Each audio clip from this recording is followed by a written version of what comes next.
ఇక మెదట్లో బేబీ బాయ్‌కి ఏం పేరు పెట్టాలి అని డిస్కషన్ మొదలవుతూ ఉంటుంది. అందరూ వాళ్ళ పేర్లు పేపర్ల మీద రాసి ఒక బౌల్‌లో వేస్తారు. లక్కీ డ్రా మెథడ్‌లో నానమ్మని పేరు తీయమని అడుగుతారు. నానమ్మ పేపర్ తీస్తే అందులో ఇంద్ర అని ఉంటుంది. ఇంద్ర అంటే నానమ్మకి అస్సలు ఇష్టం లేదు.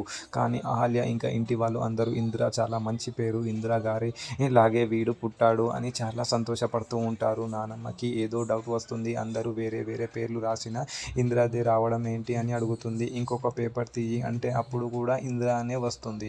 నానమ్మకి పిచ్చెక్కి బౌల్‌లో ఉన్న అన్ని పేపర్లని బయటికి తీయమని చెప్పేస్తుంది. షాకింగ్‌గా బౌల్‌లో ఉన్న ప్రతి పేపర్‌పై ఇంద్ర అని రాసి ఉంటుంది. గౌతమ్ బాబుకి ఇంద్ర పేరు పెట్టాలని అని పేపర్స్‌పై ఇంద్ర అని రాసి చీటింగ్ చేస్తాడు. దీనితో నానమ్మ చాలా కోపంగా గౌతమ్‌ని కొట్టి నన్ను మోసం చేశావు. నాకు ఇష్టం లేని వాడి పేరు పెట్టాలని చూస్తావా అని గట్టిగా తిడుతూ ఉంటుంది. ఈ చీటింగ్‌లో అహల్య హ్యాండ్ ఉందని ఇంటి వాళ్ళు అందరూ గమనిస్తూ ఉంటారు. కానీ గౌతమ్ ఇది మొత్తం నేనే చేశాను. అహల్యకి ఏం సంబంధం లేదు అని సపోర్ట్ చేస్తూ ఉంటాడు. మరి మొత్తానికి ఏం జరగబోతుందో అనేది నెక్స్ట్ ఎపిసోడ్‌లో చూద్దాం. Thank you.